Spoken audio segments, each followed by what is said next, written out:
Thank you. Thank you. I think I'm on, right? I'm on? It's okay. Hello? They hear me? Yeah. I need this? Yeah. Oh, okay. Oh, yeah. Even better. Yeah. Thank you very much.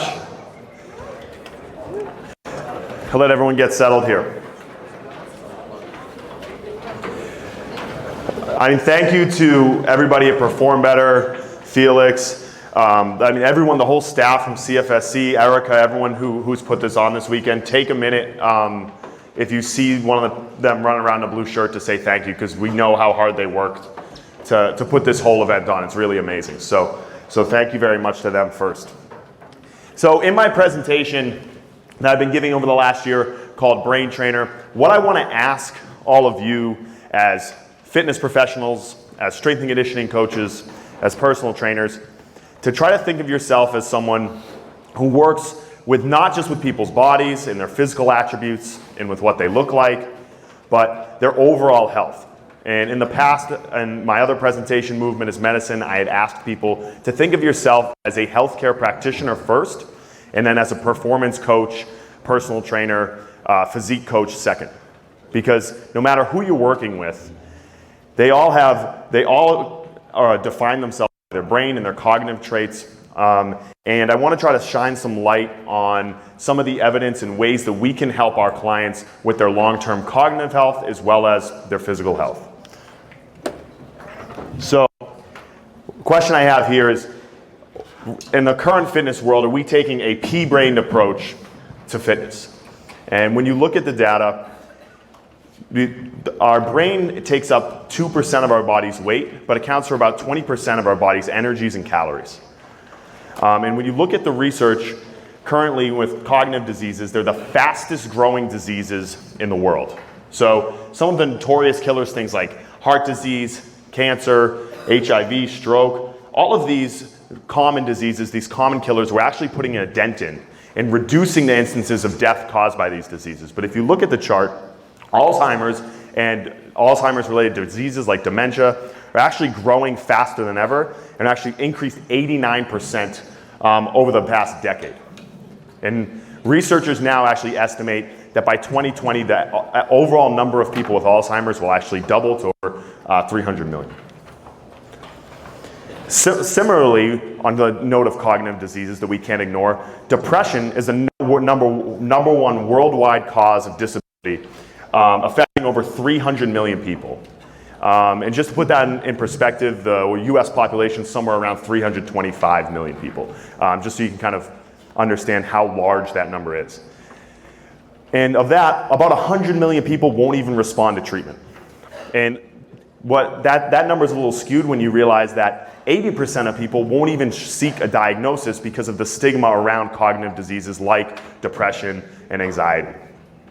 And even more staggering, there's roughly about 800,000 suicide attempts year-round as related to depressive disorders. So there's a massive issue with cognitive health around the world dealing with both Alzheimer's and depression and dementia. And people aren't really talking about how strong of a medicine that we have with exercise and training, how we can affect people's long-term cognitive health outcomes. And that's what I want to try to shine a light on here today. Because I do truly believe that we have a cognitive health crisis around the world. And if those numbers don't open your eyes to it, I could imagine how many people here have someone that they're related to or know or close to that has been affected by either Alzheimer's, dementia, or depression. You can raise your hand, right? Pretty much everybody. My own personal experience was with my grandfather. He passed away in May 2017 from vascular dementia. And I can tell you there's not many diseases that you're going to deal with that they're incredibly painful, obviously, and terrible to deal with for the individual going through it, and they can put a massive strain on the family and the community that's surrounding that person. Because the person that you know and you love and you grew up with, they no longer exist as that disease progresses. And it's important to realize that we used to always think of dementia or depression as cognitive issues, things that just happened, right? But these are all diseases that we know have a physiological backing that have been building themselves in their body for years. And we have the interventions available to us as personal trainers, as strength and conditioning coaches, as nutritionists or lifestyle coaches to help people battle these diseases long term. And that's what we're going to talk about here. So the question I want to try to answer for you is, how can we help battle cognitive decline and cognitive disease? And it's important to realize there's no single answer, there's no single intervention that we can provide that can solve this problem. And Dale Bredesen, I know Mike gave you guys a lot of books. There's a book called The End of Alzheimer's by Dale Bredesen, brilliant researcher, probably the leading researcher on Alzheimer's and dementia. And what he talks about in the book is that dealing with cognitive diseases, it's like trying to fix a leaky roof. When you have 8 different holes in the roof, you can't just put one bucket on the floor, or you can't just patch one hole. You have to address all the holes in the roof. You have to put all the buckets on the floor, because lifestyle diseases are multifactorial. You can't provide a monotherapy. You can't provide a drug or a single intervention to try to prevent these things, because lifestyle diseases are so complicated. They're a result of multifactorial dysfunction over the years of somebody's life, right? So both their genetic component, their nutrition, their physical activity, their sleep, their stress, inflammation, all of these things we have to manage, and we actually have massive tools at our disposal as healthcare professionals to do that. We are lifestyle people. We teach people lifestyle intervention and help manage their habits. So one thing I just want to get off the table first is the genetic component. Because most people solely accept that if they have some sort of genetic predisposition, that they're destined to have some sort of disease, right? Like, oh, sorry, my parents had that, or, I have a gene that codes for me to have some sort of disease, so they just kind of give up, right? And there is a gene for Alzheimer's called ApoE4. And actually, if you have one copy of it, you're about 30% more likely to develop a cognitive disease over time. If you have 2 copies, I think you're about 60% more likely. And that's obviously an important factor, and I always encourage people, I think you should get tested, whether it's one of these companies like 23andMe that can look at your genetic makeup. I actually did the test personally because I was interested based on my family history, and I don't have a ApoE4 gene, which means if I get Alzheimer's, it's my own fault, not my parents. So one thing, this quote from Robert Sapolsky, and he says, genetics load the gun, but environment pulls the trigger. Right? We are environment creators as personal trainers, right? And it doesn't make sense to ask what a gene codes for and if you're destined or have some predisposition for some disease. But it makes sense to ask what a gene codes for in a specific environment. What environment are we creating with our sleep? What environment are we creating with our nutrition? What environment are we creating with exercise? Because we're continually giving our body reminders on how we should evolve, right? For instance, while I'm traveling and we're gone for about 10 days, I don't necessarily want to work out. We have a lot of social stuff to do at night. We're out at night, maybe eating, drinking, not in our normal gym atmosphere, but maybe just going to the gym and doing something for 20 minutes. Maybe just meditating or doing something to help manage your stress. All of those things are continual reminders to your body on how to evolve. And with our clients, we're here to teach them these lifestyle habits. We're here to teach them how to have long-term health and success. And sometimes that can be hard because in a fitness industry, we're always thinking about instant results and Instagram pictures and things like that. We tend to lose sight of the big picture when it comes to long-term health changes. Okay? So commonly now, researchers are beginning to refer to Alzheimer's and dementia as type 3 diabetes. So much so that they believe strongly in what they call the insulin hypothesis, that uncontrollable blood sugar caused by lots of stress, poor diet, and poor lifestyle choices is actually what is driving the huge rise in Alzheimer's and dementia across the world. And I tried to make a meme to make this easily understandable for everybody. So you have this enzyme in your body called insulin-degrading enzyme. You could imagine what that enzyme's primary job is, and it's to break down insulin in the bloodstream, right? You eat something, your insulin goes up, insulin-degrading enzyme breaks that down, right? Well, in times when you're fasted or your insulin isn't raised, it has other jobs. It has other things to do. So if you're familiar with dementia and Alzheimer's, amyloid plaque is that nasty stuff that builds up in the brain that is associated with Alzheimer's and dementia, right? When they look in the brains of people who have passed away from Alzheimer's and dementia, it's riddled with amyloid plaque. And this might scare you, but every single one of you have amyloid plaque in your body. It's a normal thing. But in a normal functioning body, we break that down. right? You have these enzymes like insulin-degrading enzyme and some other systems that clean that stuff out of your body every single day, right? And all these other waste products. However, when your insulin is elevated all the time, insulin-degrading enzyme can't focus on cleaning up amyloid plaque. It only has one job to do.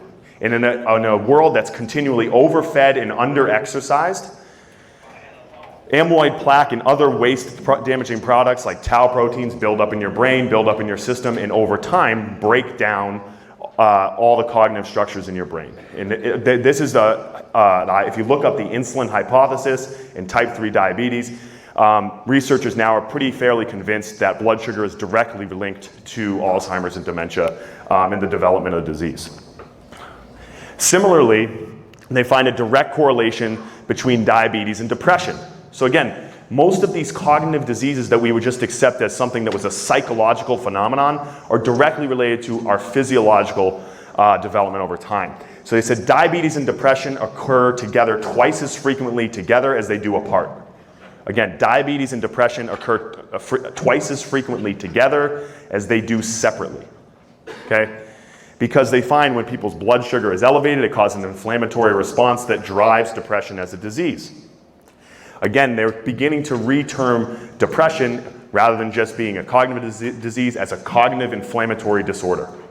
When they look at the blood tests of people who are suffering from depression, mild to moderate depression, the type of depression most people you know probably have, who are dealing with it, they find that they have 50% increases in inflammatory markers in their blood like interleukin-6. So if you're familiar with IL-6 is, it's a common inflammatory marker when you get a common cold or you're dealing with cancer, anything where your body is fighting some sort of disease, IL-6 tends to elevate as an inflammatory marker, 50% higher in people dealing with depression, okay? And for every rise in standard deviation, you see changes in their depressive symptoms go up, okay? So directly linked to their inflammatory markers in their blood.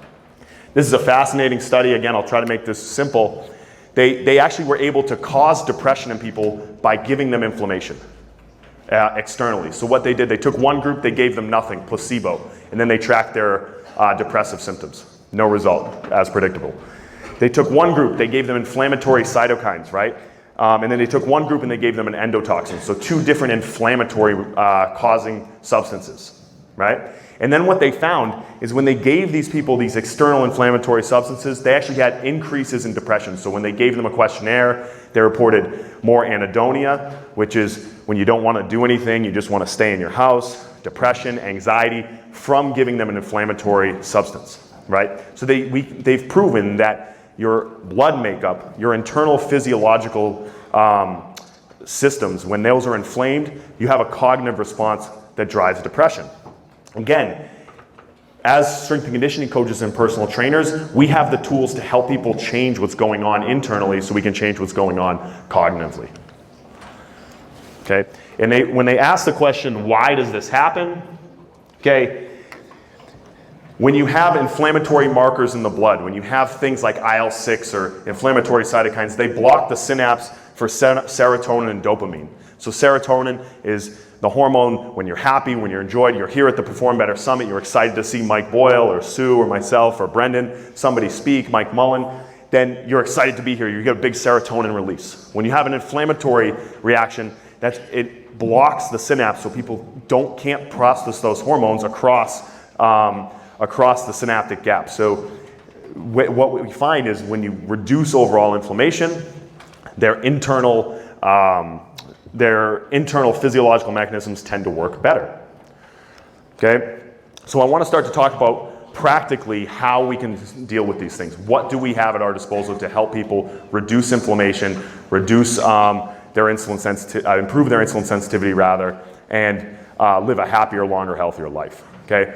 Rudolph Tanzi, here's another book for you. It's called Decoding Darkness, and it's actually the history of how they researched Alzheimer's and found the cause of Alzheimer's. And he says the bottom line is pretty irrefutable. What is good for the heart is good for the brain. Okay? The same things that are going to improve your long-term cardiovascular health are the same things that are going to improve your long-term cognitive health. Okay? And I included this picture because for me, the things I like to do for my aerobic health are things like hiking and climbing. This is actually in Rio, so I try to get some Brazil pictures in here. And I'm going to talk about how you can incorporate some aerobic exercise into your program and your client's program effectively to improve their long-term health. So another book, again, Mike and I both will give you a lot of books to read. John Rattay, he wrote the book Spark and Go Wild. Those are probably two of my favorite books that I've read over the last couple of years. And what he says is exercise is for the brain, not the body. It affects mood, vitality, alertness, and feelings of well-being. He's a Harvard researcher and clinical psychologist, and he uses exercise in his treatment programs. Okay. Number one thing they tend to find that aerobic exercise, how it affects cognitive health, is the massive increases in blood flow throughout the body. If we can continue to perfuse the brain cells through our body with more blood, that means we develop more nutrients and we keep the synaptic connections, all of our brain cells fresh and continually growing and renewing. Most people who are very sedentary, they're not getting blood flow throughout the system, especially through the brain at a volume that requires the body to continue to grow and develop new brain cells as they age. Okay? So having good cardiac output, having a heart that can push a lot of blood throughout the system, right? Getting on that Airdyne bike, going and doing tempo running, things like that that can push a lot of blood through the system is how we continue to renew brain cells as well as aerobic cells and blood cells throughout the body. Okay, so this is fascinating. We used to just accept as people got older that their brains would shrink. They used to say, oh, you can't grow new brain cells as they die as you get older. We would accept that people's brain volume would go down as they aged, right? That was a common belief that doctors had. But what they did is they took a bunch of adults, men who had mild cognitive impairment. So they didn't have Alzheimer's yet, but they were starting to slow down, forget their keys. Typical, old person forgetfulness, right? And they measured their brain volume with an fMRI, so they could actually figure out how big their brain was, how much it weighed.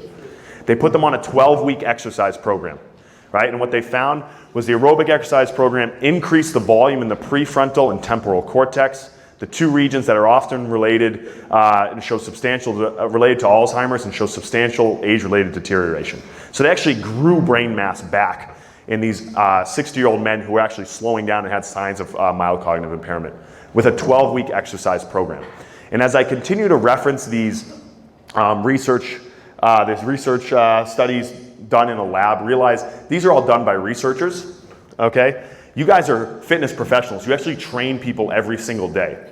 So to put it in reference, you're probably going to have a better intervention than a lot of the things that I'm reading because these are done maybe on a spin bike and they're hooked up to a machine. It's not like it's as effective as what you might be doing on a daily basis. So continually put that in context for you.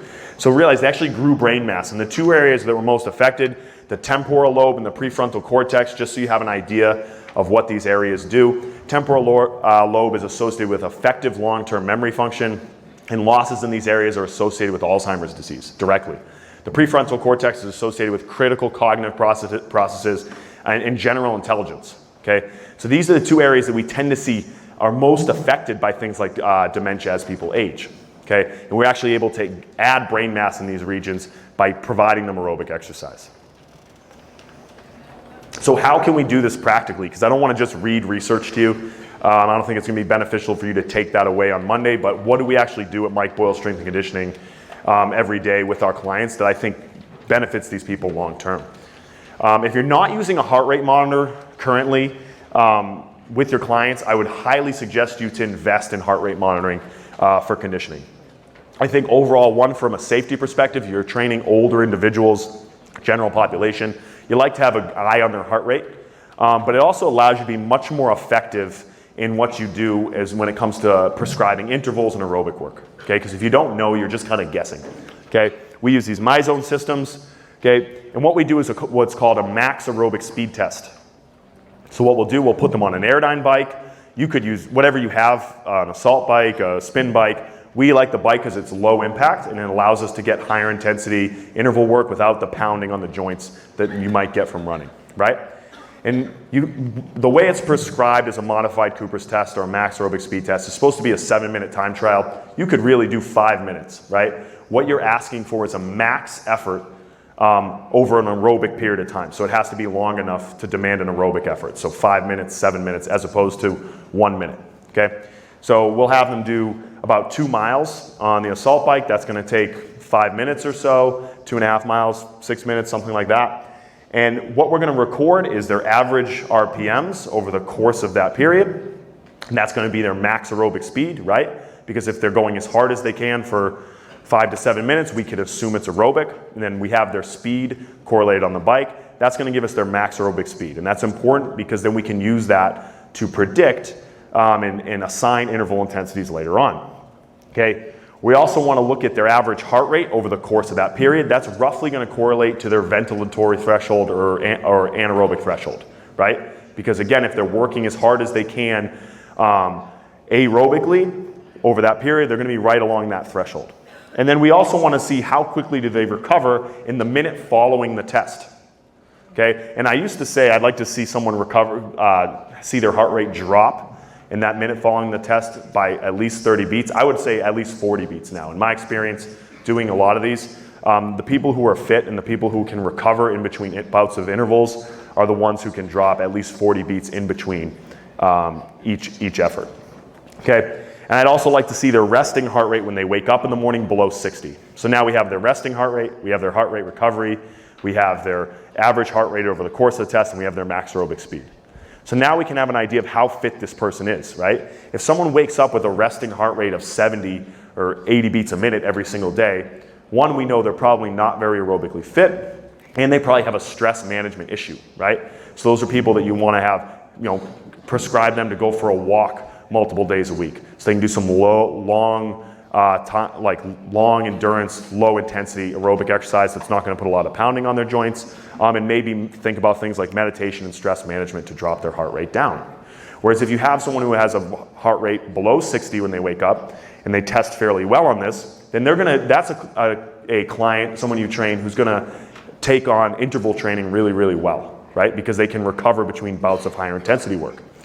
So now that you have those numbers, okay, we can take that and we can use this chart. I think this is from Dan Path's max aerobic speed testing data. We took that chart and we use it at the gym every day. So what we'll do is from that max aerobic speed test, we'll take their heart rate that we found, their RPMs that we found on the bike test on this top row, and these are the corresponding intervals on the side row. So it's like a multiplication table. Okay, so we'll say if my average heart rate over the course of that test was 65, I would just draw a line down. If I'm doing 20 on 10 off or 10 on 20 off for my intervals, I draw the line over and I want to be at 78 RPMs, right? So this allows us to pick the right intensity during their intervals, right? Because have you ever prescribed intervals to someone and said, hey, just go as fast as you can?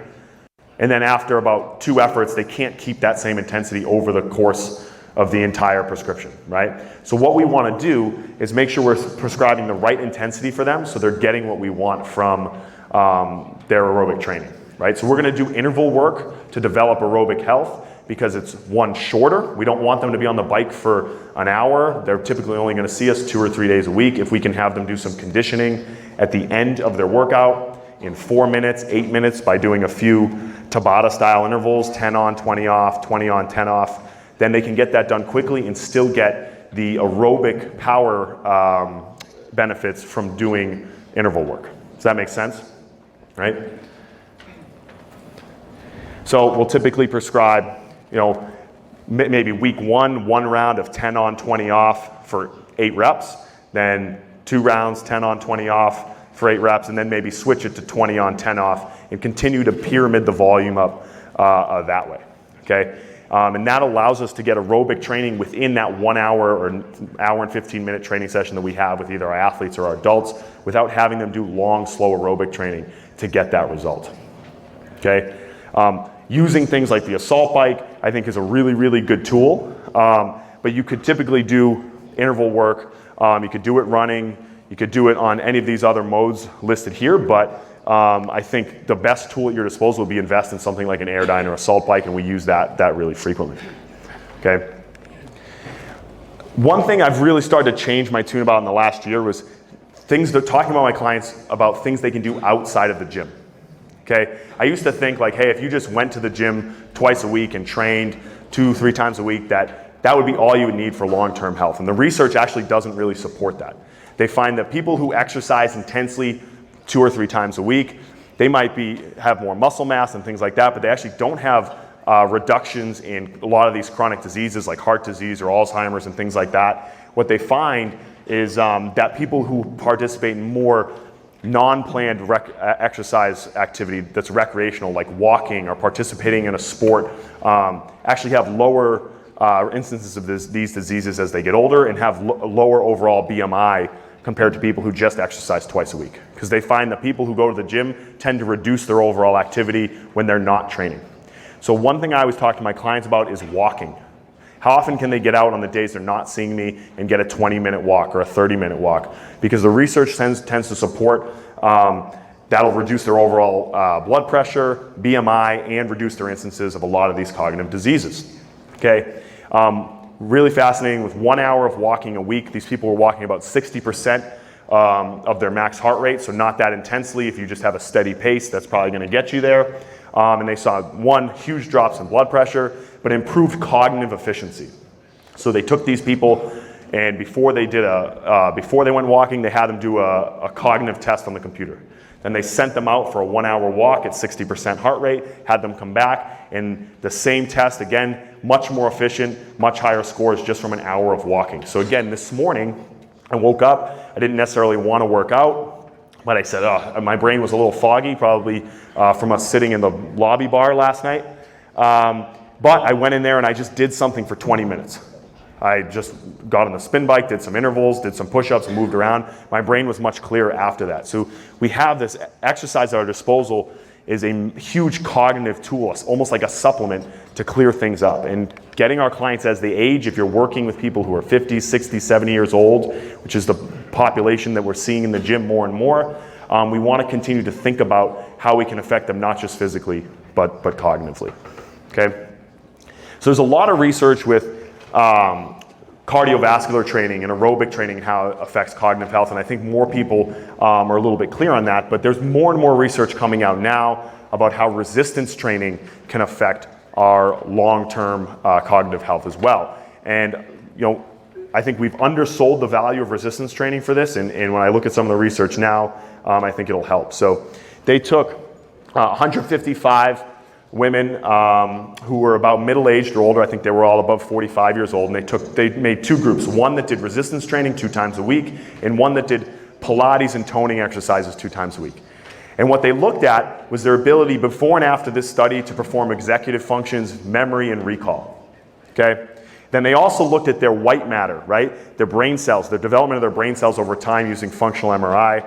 And they found the women who did resistance training, okay, they improved their executive function and memory, and they increased their white matter and brain cell and brain volume over the course of not just 1 year, but after the 2-year follow-up. So a lot of these people continued strength training and saw continued improvements. You see Sharon in the video here. I'd say a large population of the people I train and the people that come to our gym, I'd say we probably have more women in our general population in our adult groups than men that are probably mid-40s or older. So something to think about for long-term health. I think we see older females especially might be scared to come in training. Try to market it to them to get them in the door, because it's probably one of the strongest interventions you can prescribe to them. You don't have to be scared of lifting weights. Okay? And the research with strength training as it relates to depression is even more fascinating, right? Exercise for mild to moderate depression versus using an antidepressant, right? And so they had this massive research review of all of the antidepressants available, and what they found is in patients with mild to moderate depression symptoms, there's little to no benefit of antidepressant medications when compared to a placebo. Okay? Medications appear to be much more beneficial for people with severe depression. Well, the majority of people dealing with depression, that 300 million people around the world, are dealing with mild to moderate depression. And when they compared that to placebo and then weighed in all the negative side effects that can come from taking these drugs, they found that there was not much of a benefit there. However, they did another massive research review, and they found resistance training significantly reduced depressive symptoms among adults of health, regardless of health status, total prescribed volume, or significant improvement in strength. So just think about that. They improved people's depressive symptoms regardless of how many sets and reps they did, what type of strength training they did, or if the people even got stronger. They didn't even have to get better and get stronger, but they actually improved their depressive symptoms, right? So all the things we argue about in fitness, right? How many sets to do, which exercises to do, how many reps to do, didn't even really matter. It was just the fact that these people were lifting weights and they got better, right? Which was fascinating to me. I think all of you guys are probably good enough to pick the right exercises, pick the right sets and reps, and actually get people better from a physical standpoint. But the researchers even said at the research, that didn't really even matter. Okay, so pretty fascinating when comparing the two, taking antidepressants versus strength training, how powerful strength training is when compared to the pharmacological approach, right? And the drug companies, they can't sell exercise in a pill, right? So that's why they're going to continue to provide monotherapies. But when I go back to what I said at the start, with dealing with cognitive diseases, it's like plugging a bunch of holes in the roof during a rainstorm. You can't just give a pill. Okay, we have to plug all the other holes and put the buckets on the floor to clean things up, right? So this was fascinating. From that research review, they compared resistance training and antidepressants, right? So a couple things on that top box there. NNT stands for numbers needed to treat. It's a common thing that you see when people review drugs for the FDA. Numbers needed to treat means the amount of people that need that intervention for one person to have a positive outcome, right? And then the number right underneath is NNH, numbers needed to harm. So the amount of people that need a negative side effect for one person to have a good outcome. So these are both common markers you'll see when like the FDA reviews drugs, right? So when you looked at antidepressants, the NNT, the number of people that needed to have a drug to get a positive outcome was anywhere from 7 to 9. So 7 to 9 people needed to take the drug for one person to get better. Okay, the NNH, number needed to harm, the number of people that need to have a negative side effect for one person to get better was anywhere from 4 to 90, right? And this was for both for TCAs and SSRIs, the two different types of antidepressants that people take, right? And we know the negative side effects with antidepressants can be really, really bad. Now, I don't think they have advertisements for drugs on TV like they do in America here, but usually they read all the side effects and they sound way worse than the actual disease that they're treating, okay? Conversely, though, when you look at resistance training from the study there, the NNT, the amount of people that needed to undergo a strength training program for 10 weeks to see a reduction in antidepressants or depressive symptoms was 4 people. So maybe one out of 3 definitely get better, always. The number needed to harm, the amount of people who got worse was 0, right? So they didn't hurt anybody in the study. Now, I'm not saying people don't get hurt in the gym. We know they do, right? But the negative side effects from strength training are probably much less risky and are going to affect us much less than the negative side effects from taking an antidepressant. Okay, so again, realize we have a strong antidepressant that we prescribe every single day, and not only should we open our clients' eyes to that, but we should market that, right? There's a lot of people out there who don't come to the gym because they might not identify themselves from their physical traits, right? They identify themselves from their cognitive traits. And if you can open up people's eyes and market it that, hey, we have this strong cognitive benefit of coming to the gym, maybe you get more clients that way and you can help more people that way, more importantly. Okay, so I just wanted to get some pictures of our clients working out. I try to get our clients in our pictures and videos every single time we can. And these are some of my clients are Stu and Nancy in the bottom right. They're 73 and 74, 73 and 75, I believe. They come 2 days a week, strength train, go for walks. They're as sharp as ever at that age. Jim in the top right here, those are 75-pound dumbbells. He's 74. He always says he's trying to continue to bench his age. Carol in the top left, recreational triathlete, she's in her mid-50s, and then Lisa down the bottom left, also in her mid-50s. And one thing they always say to me is, you know, when they miss their workout, they're like, man, this is my stress management every week. This is how I stay sane, right? Lisa always tells me, she's like, for me to stay sane around my family, I have to come here 2 days a week, right? And when they say that jokingly, but most people actually mean that. You miss a workout or two and you start to feel a little bit off up in between the ears, right? So realize this is an important ritual to people, not just because they like to see you, but it helps them stay clear cognitively, right? So we talked a little bit about insulin sensitivity and how researchers are referring to depression and Alzheimer's as like type 3 diabetes, right? Because it's directly related to our insulin. Well, we know that strength training is hugely effective intervention to improve insulin sensitivity. Okay? Plenty of research out there. I just pulled 2 of them. I think if you look up strength training and insulin sensitivity on PubMed, you get thousands of results because this isn't really news to anybody. But we know we can directly improve people's ability to manage their blood sugar just by getting them stronger, right? Your muscles are an organ just like anything else. They produce hormones. They help us manage our blood sugar. They help us manage the hormone release in our brains and in our bodies. So realize if we can develop that in people, we can help manage their long-term health just by changing how they manage their blood sugar. Okay?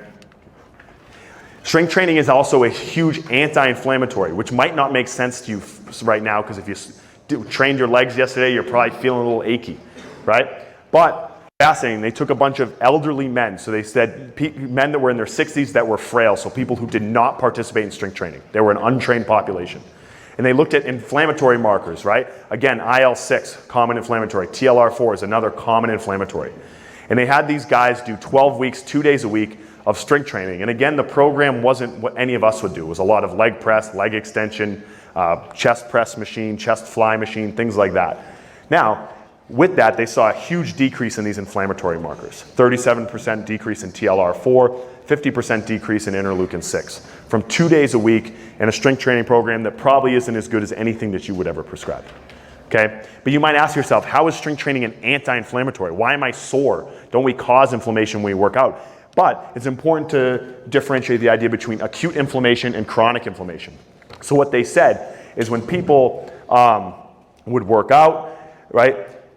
They have IL-6 as an inflammatory marker, right?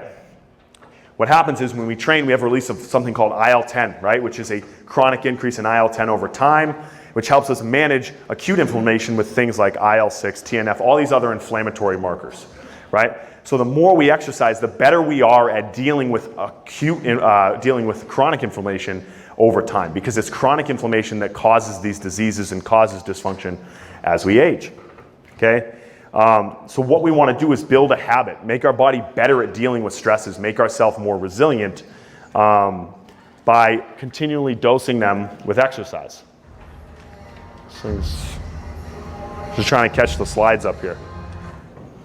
Here we go. So the researchers, when actually in the study, referenced it like this. They said the more we exercise, the more we have good lifestyle habits, the more resilient we are, the better we are with dealing with inflammation. That's generally why people who exercise and have good lifestyle habits don't get as sick, right? Their immune system works better, right? We don't ever have chronic inflammation and buildup. But when people have poor lifestyle habits, they don't sleep enough, they don't exercise enough, they eat poorly, then we end up having chronic inflammation. And that's essentially a blaze, a fire that we can't put out, right? So with building these habits with our clients, getting them to exercise 2-3 times a week, getting them to go for walks, getting them to manage their sleep, they end up dealing with these inflammatory insults easier. So, they don't get as sick as often. They're able to you don't see these diseases develop as they age, okay? So I spoke a little bit about strength training and a little bit about aerobic exercise. But what I want to touch on is some other things that you can put into our program that seem to help people age a little bit more gracefully as well, okay? And these are things we could put into the warm-up. But there's a lot of research around dancing, around Tai Chi, and these dynamic movements, cross-body rotation, things like that they see people's brains stay sharper. When they do researches around Tai Chi practitioners and dance practitioners as they're aging, they tend to see these people stay sharper than their counterparts that don't do these things. Now, if you participate in those things outside of your training program, that's awesome. Those aren't really my specialty, but I think we can pull some of the ideas from these other practices and pull them into our training program, into our warm-ups, to try to keep people's brains sharper as they get older, okay? So it's interesting, when you look at people who do coordinated cross-body movements like Tai Chi, things like that, they find muscular activities, particularly coordinated cross-body movements, appear to stimulate the production of neurotrophins, such as dopamine, that help the growth of existing nerve cells and neural connections in the brain. Okay? Executive functions of thought are associated with frontal plane and hippocampal regions of the brain that are sustained and enhanced in people with more fitness. So what can we do in our training programs to improve that? Think about multiplanar warm-ups, having people skip forward, skip backwards, skip sideways, karaoke, shuffle, backpedal, ladder drills, med ball drills, things where they have to coordinate and move outside of just the sagittal plane.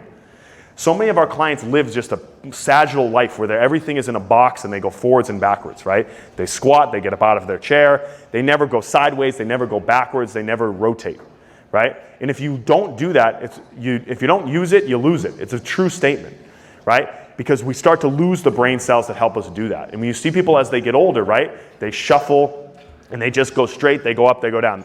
Imagine you had to ask like an elderly person to have to step sideways. That's usually when they have accidental falls, which is the leading cause of death for people over 60, right? So we want to try to incorporate some dynamic movements into our program, okay? By continually challenging the brain to restructure and rewire and put new stresses upon it, it'll continue to grow and respond to those, okay? So we want to continue to stress the brain in a way that makes it grow. There's a commonality among old people who stay sharp. When I said Stu and Nancy, the people in my presentation, they train with me twice a week. They're in a walking group. They're in an Italian group. They're learning Italian. They're in a watercolor group, right?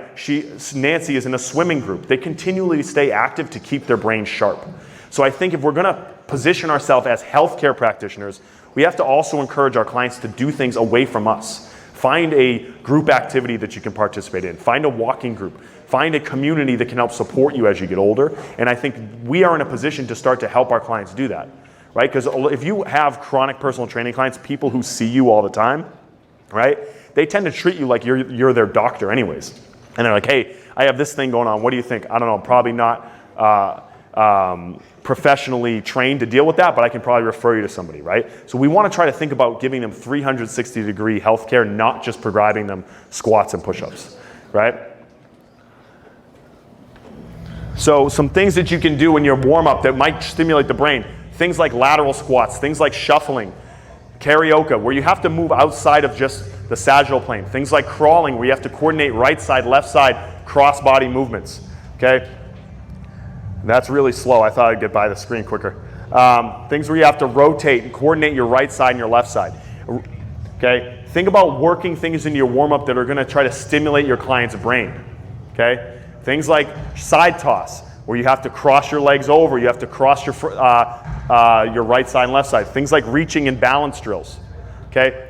These are easy things that you can put into your warm-up that can stimulate continued brain growth for your clients, okay? Ladder drills are something that I think are awesome for this, okay? Ladder drills are great for general coordinated agility, but also for our clients, continue to stimulate them to grow a little bit. Working balance drills into our program. Okay, this is something I'll work in as active rest in between strength work. This is Jim, again, he's in his 70s. I'll just put out some beams, I'll give him a light sandbag, and in between his squats and his push-ups, I'll say, take a walk down and back. And he enjoys it, okay?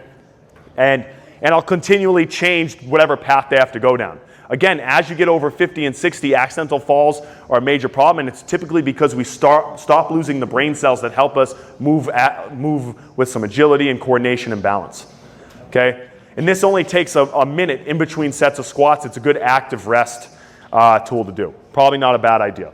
And again, they have fun while they do it, and I think that's half the battle when it comes to training.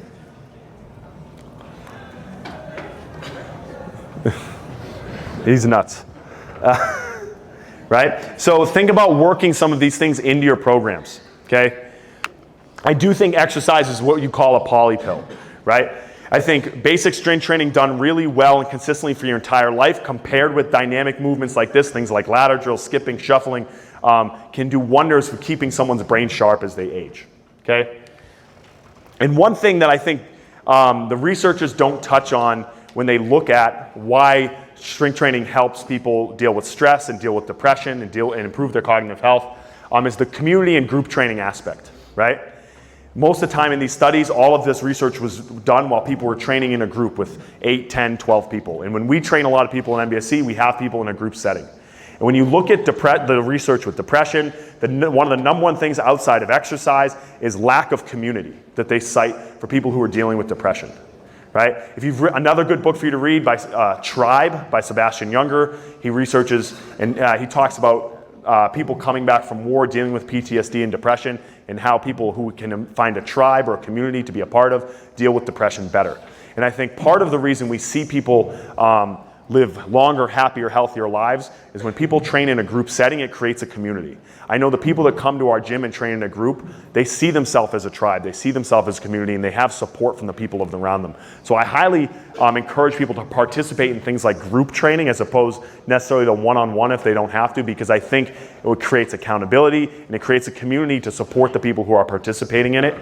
So something to think about there as well. So as it relates to our strength training, aerobic, and movement interventions, the checklist I would say for every program, and this is just good training. It's the same thing as when Mike said, what's a good rehab program or ACL program? It's just good training. And part of this presentation is for me to try to shine the light on, you're probably doing a lot of these things well already, but it's how can we present it to our clients and ensure that they're understanding and we're giving them the interventions they need for long-term cognitive health as well as physical health. Right? So help them manage stress, which we're going to talk about right after this. Challenge their brain. Okay, do something in every training session that is new and novel so they have to think through it. Okay, whether that's ladder drills or balance drills and things like that. Move something fast. We know as people get older, they tend to get slower much faster than they get weaker. So have them do some sort of power work, even if that's just skipping or a box jump or a kettlebell swing. Okay, push, pull, legs, core. Okay, good strength training is probably pretty boring. But we want to think, what is the prescription every day for strength training? It's going to look like that. And then do something for their heart health. It's easy just to lift weights, right? But people try to avoid doing hard interval work or aerobic training. We want to make sure that we're exposing to them to that at the end of every single training session as well. Okay? So quick notes on exercise cessation, because I think it's really easy for people to fall off the wagon. So what happens when we stop? And there's a lot of research on that. Okay? They took a bunch of cyclists, right, and the people who were chronic exercisers, and they made them stop training for 10 days.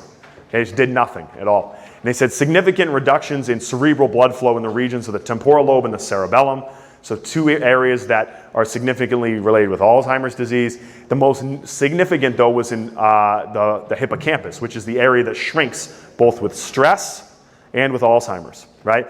And they said, this isn't related to overall drops in blood flow. It's because they had reductions in exercise, right? Just after 10 days of not training, right?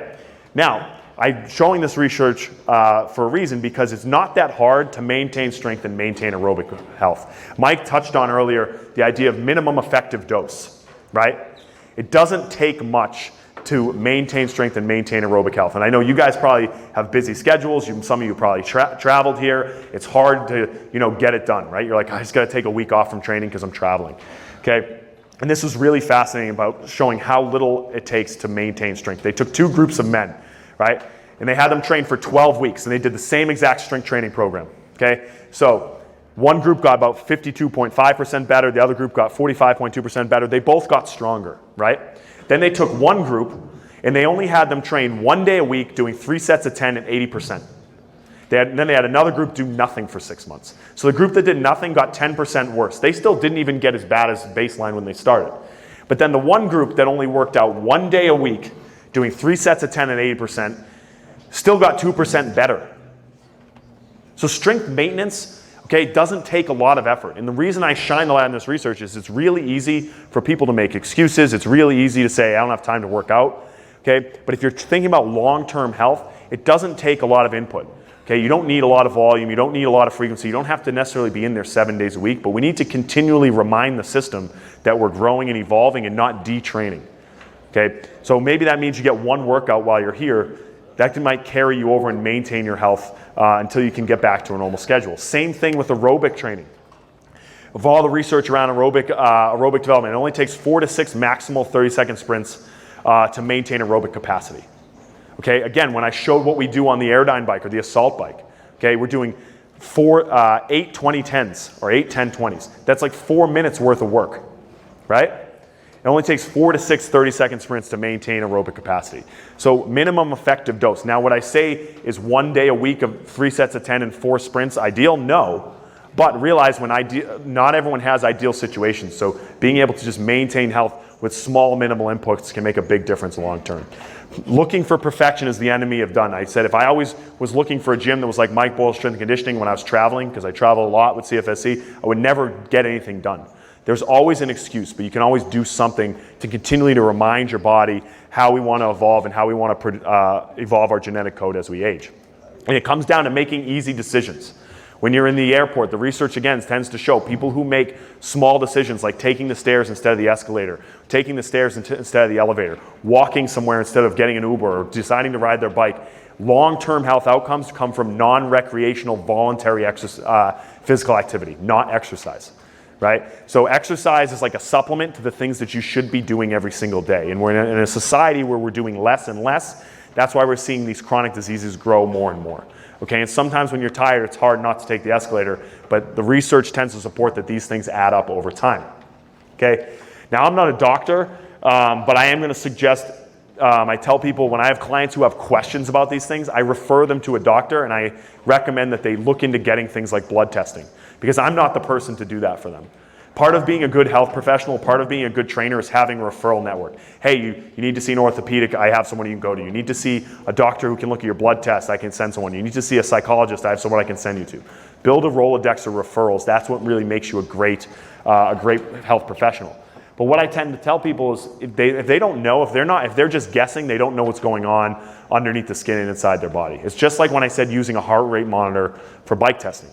So I tell them, I use a private company called Inside Tracker. I don't know what you probably have here in Brazil, but there's private companies that can do this outside of your healthcare practitioner that will look at your blood test. I do it every 6 months and get feedback. So some basic things I tell people to look for: vitamin D, blood glucose, inflammatory markers like C-reactive protein, all your blood lipids like cholesterol, LDL, HDL, sex hormones like testosterone and estrogen, B vitamins, your omega-6-3 ratio. These are all major markers for long-term cognitive health for both depression and dementia. So being able to have a health professional test these things and look at these and give you feedback, and then also see if your interventions that you're providing them as a health professional are improving. Okay, I highly recommend having people invest into that. It's really not that expensive when you look at the overall cost of your long-term health, probably about $500. Like I said, I use this company, Inside Tracker. Whatever you guys could have at your disposal here, I'd highly recommend. Okay, and realize often when you're looking at some of these numbers, they provide average numbers. If you want to look like the average American, that's probably what you're going to look like. I don't necessarily want to look like the average American, so there's a difference between average blood numbers and optimal blood numbers, and I always tell people to ask for optimal, not average, because you're typically, when you get your blood test back, your doctor's going to give you average numbers, and that's probably not what you want.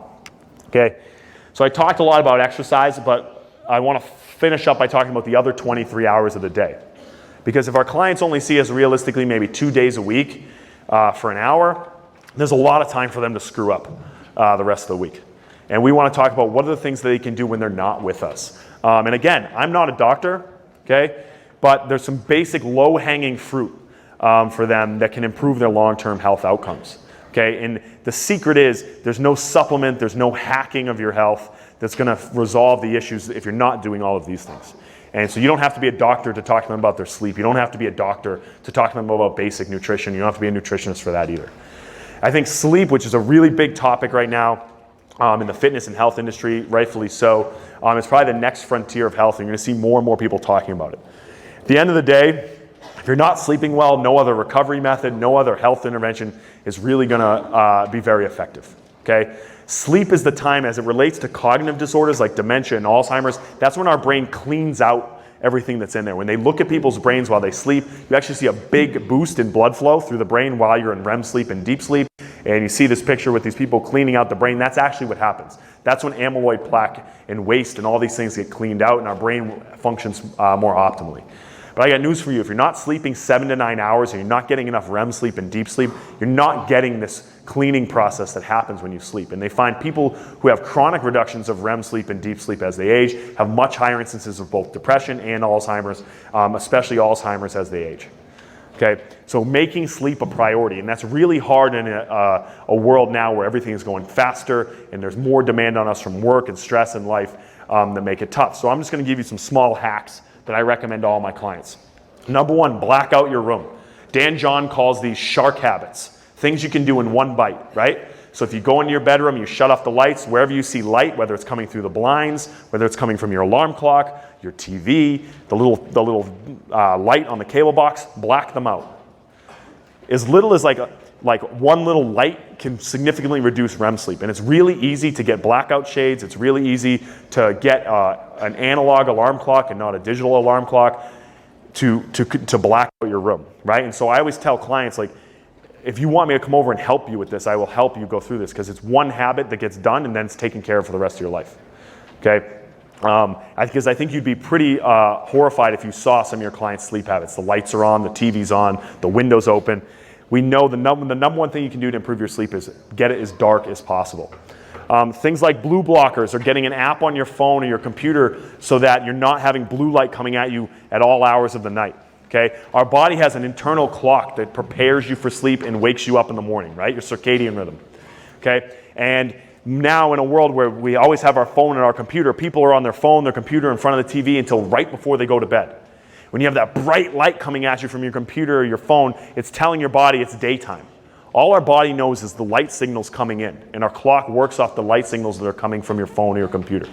Okay? So if you're on your phone or your computer right till you go to bed, your body's not ready to let you sleep, and that's why people have restlessness and have trouble falling asleep. So now there's apps for your phone and your computer called Flux, right? My computer will change at about 5 p.m. It'll start taking out the blue light and become a little more orange, right? Because it takes the blue lights away. Getting a simple pair of blue blockers, you can get them on Amazon for like $10, okay? To wear if you're gonna have to be on the computer in front of the TV at night. Simple habits, okay? And if you're at your house, who really cares if you look like this? Okay, it's just probably your girlfriend or your wife that are going to laugh at you. Okay, so, but again, there's lots of research to support that you sleep much deeper by simply removing blue light and shutting things down before you go to bed. Sleeping temperature is one thing I always talk to my clients about. Okay, simply just changing your sleeping temp from being like 80 degrees down to like the mid 60s. The ideal sleeping temperature, they say, is going to be anywhere from 64 to 69 or 70 degrees for most people. Okay. Your body needs to cool down to rest. Okay? Again, real simple habits. You have a thermostat that you can set automatically. You don't have to think about it after you do it once. Okay? And this might seem counterintuitive, something like a warm shower right before you go to bed, because I just said you want to be cooler, but if you take a warm shower and then you step out into your bathroom, what happens? You get cold, right? It causes your body to have an internal drop in temperature and cause you to cool off more. All of these habits, it's as simple as you as a health professional putting them on a handout or putting them on an Instagram or a PDF, something you can give to your clients. Okay? I found from our social media, the reason I do the social media so much now is I could give out handouts. We give out handouts in the gym for nutrition and lifestyle, and we find them on the floor all the time. Like, they don't take them with them. But the second I started putting them on social media, I'd have clients be like, hey, I saw that sleep post you made the other day. This is where their attention is, on their phone. It's as simple as continually reminding them through wherever their attention is, which is now either an email or their phone or their computer. Okay? And continually working on these little habits with your clients every single day. Okay? Now again, I'm not a nutritionist, and I might be do as I say, not as I do with my nutrition if you saw me drinking beers out there last night. But we are made out of what we eat. Okay? So simple things to talk to your clients about. If you want to have more quality brain tissue, if you want to have more quality muscle tissue, we want to put quality food in. So there's some real simple things you can eat that can help your long-term cognitive health. Okay? And the way that we eat and how we eat also matters. Okay? We talked about insulin sensitivity. Okay? We tend to see time-restricted eating be a really, really good way to help people manage people's blood sugar. You see more and more people talk about fasting. Now, I don't think you need to do a 24-hour fast or anything crazy. We just eat too frequently. In society now, we're killing ourselves from food abundance, not from food scarcity, right? We're seeing, we used to have to fight for our next meal. Now we have food at our disposal at every single turn, and that's why our insulin is chronically elevated, okay? Research shows simply as much as a 12-hour fast. So that could mean you don't eat after 7 p.m. and then you don't eat till after 7 a.m. That's called sleeping, right? And delaying breakfast maybe by an hour or two, or cutting off dinner by an hour or two.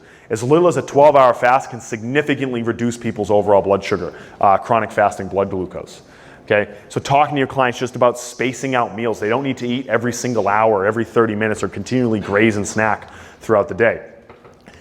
as it relates to cognitive health, including things that have zinc in them, right? Zinc is a huge mineral that's going to help our long-term brain health. Red meats, things like spinach, things like cashews, or even supplementing 50 milligrams at night before you go to bed tends to help your overall sleep. Okay? Magnesium, another mineral that's hugely important for our long-term cognitive health. Okay? Things like seeds, like sunflower seeds, almonds, avocado, kale. I don't really like kale. You can also just supplement it with 400 milligrams before you go to sleep. Zinc and magnesium help us get into our sleep cycle and improve our circadian rhythm regularity. Okay, these are inexpensive supplements. But again, if you're not managing sleep, if you're not managing stress, you're not exercising, all of these things are probably not going to help you nearly as much. Simply eating things like broccoli, sulforaphane is in broccoli and broccoli sprouts has been shown to reduce inflammation in stress-induced mice, animals, and humans. Okay, just getting in your greens throughout the week. Lo and behold, the things your mother or your grandmother told you, eat your greens, still very valuable advice. Okay, and I think probably the supplement most people could benefit from most if you don't take it is fish oil. There's abundance of research about how fish oil helps us manage stress, anxiety, and depression. In fact, when they took a bunch of stressed college students and they gave them fish oil, they had huge reductions in reports of anxiety and stress when they went through finals. There's plenty of research to show how it affects our cognitive states, also how it affects our internal inflammation. Right? Fish oil can significantly lower things like C-reactive protein, interleukin-6, and TNF-alpha in our blood, and it's most effective in non-obese and active clients. Okay, so again, if your body weight is high, you're not eating well, you're not exercising, any of these supplement interventions are going to be less effective. Okay, even more fascinating, in the study I talked about earlier, where they gave people an inflammatory reaction, they gave them depression from giving them things like a inflammatory cytokine, they actually saw their depressive symptoms drop when they then followed that up by giving them an omega-3 fish oil. Really simple, everybody can get access to that, and I think that it's probably the most valuable supplement that you can take. Vitamin D also. Here is another picture from Rio. So getting outside. I think now more and more, especially if we live in the Northeast, there's less and less valuable time with sunlight. But getting our clients to get outside and go for walks or work out outside whenever you possibly can. I think most people are vitamin D deficient. When you look across the world, getting people to spend more time outside I think makes a big difference as far as long-term cognitive health, because vitamin D is a valuable hormone and within our body to develop long-term brain health and develop brain cells. Okay, and then finally I'm just going to talk about managing stress. If you're familiar with Robert Sapolsky, there's a book called Why Zebras Don't Get Ulcers. And it's a book that talks about how chronic stress drives disease generation in humans. And what they actually did is fascinating. They looked at the hippocampus, which is, again, the area that's most affected by stress and most strongly affected in dementia and Alzheimer's. And he stressed out a bunch of chimpanzees over the course of a couple months and then actually went and looked at how much their hippocampus shrunk. So their brain actually shrunk from chronic stress. Now, if you think about a lot of the clients that you work with on a daily basis, dealing with their job, dealing with their family, dealing with all the other things in their life, typically all of them are dealing with stress. And exercise is a great way to deal with that, but also talking to them about interventions that they can do in their daily life. Again, if we're going to position ourselves as a healthcare practitioner, not just the fitness guy or girl, then we can have ways that they can deal with stress more effectively. Now, meditation, I think sometimes gets a bad rap. I don't think you have to be like some guy with a beard and a ponytail sitting cross-legged in the woods to do meditation. But it's just mindfulness. Okay, and there's plenty of apps out there that can teach people, but when they look at 3-month study of people who went through a meditation program, they saw improved scores for depression and anxiety, improved mindfulness score, and a 3-fold increase in brain-derived neurotropic growth factor, which is a hormone that helps us build brain cells. BDNF. It's also released every time we exercise. Okay, and a significant increase in cortisol awakening response. So cortisol awakening response, you ever wake up some mornings and you feel like really good, like bright and like energized? That's what helps us wake up in the morning. Cortisol helps us wake up every morning. It rises in our blood. With some mornings when you wake up groggy, right, and you're like, oh, you feel like you can't get out of bed, that's typically because the cortisol doesn't rise at the same time that we wake up. When they had people practice meditation, again, not only did they see improvements in depression, anxiety, and these things, but these people felt sharper and more awake in the mornings. Okay, and it was as little as like 10 minutes of meditation a day. It's not like you have to sit for an hour and chant. They just did 10 minutes of deep breathing and mindfulness, okay? And there's plenty of apps that are all free on your iPhone that can teach you how to do these things. So again, talking with clients about ways to manage these, to become more of a healthcare practitioner, I think can go a really, really long way. I talked about getting outside for vitamin D, but I'm a really big fan of something John Rattay refers to in Go Wild as biophilia. Doing things outside. Naturally, we're not meant to be cooped up in a building all the time. Biologically, we're drawn to being around other things in nature. There's a reason people want to be by the water, or people want to hike mountains, right? So there's a lot of research to show that people who spend more time in green space, spend more time outside, have lower scores of depression and dementia as they get older as well. So talking to your clients about doing something outside. Hey, outside of seeing me twice a week, I want you to go for a hike, or I want you to go for a swim, or I want you to go for a bike ride. And encouraging them and helping them participate in those types of interventions. Okay. Another one, sauna. It's a sauna here. I've used it every day I've been here.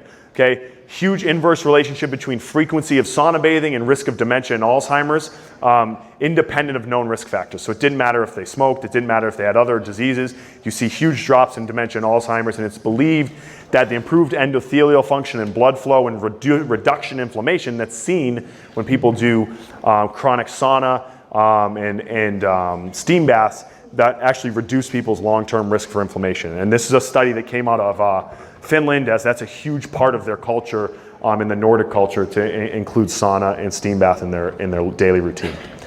Okay, so just kind of to wrap things up here, realize again, if you're going to help reduce the instances of cognitive decline and cognitive disease for both depression and Alzheimer's as people get older, you can't just provide one intervention. Like I said, from the Dale Bredesen book, he said it's like having 10 holes in the roof during a rainstorm. You can't just plug one. And that's why as healthcare practitioners, I think we need to address more than just having them lift weights or more than just having them do interval work. I think all of that's valuable, but you have to address their entire lifestyle. And if we want to work with general population and really help their long-term health, I think we can't leave any of these stones unturned, and it's our job to help bring them along and manage these habits.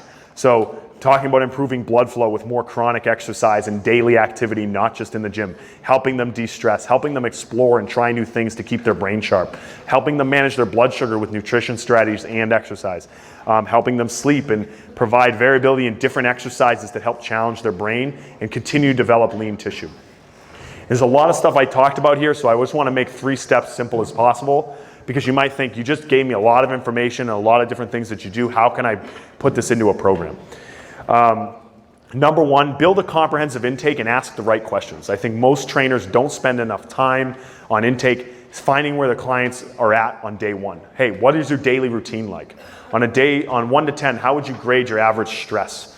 Okay, how much sleep do you average every single night? Having an intake where you can figure out where they are on a map, so you can figure out what low-hanging fruit to start to improve. And then continually talking about them every single day, right? We're continually assessing and trying to figure out where we can help improve their daily lifestyle habits, okay? Pick the low-hanging fruit and start there. Again, we don't need to throw all of these things at them at once. It would be overwhelming, right? Try to change their nutrition strategy, try to change their sleep, try to change their stress. Pick one. Get them to show up to the gym consistently, okay? You don't have to have the hardest workout ever, but show me you can come for 3 months, 2 days a week, okay? That's a huge step in the right direction. Then maybe we work on sleep. Then maybe we work on nutrition. Realize working with your clients is a long-term haul, having them see the big picture that I want to still be working with you 5, 6. I have clients I've had for 10 years now, right? Those are the long-term changes you're trying to make. So pick 1 or 2 habits, work at it, and continue to check them off. Okay, and continually reassess and track progress. I think if we just kind of get in the routine as a trainer and just see them 2 days a week and don't continually think about how can we improve, then we get stagnant, okay? With these slides, I have all the research referenced, and if you want, I believe Felix will give you all these slides in the booklet here, but if you have any questions, I'm happy to talk to you during lunch break or something about any of this stuff later. So I think there's some time for questions, and thank you guys very much.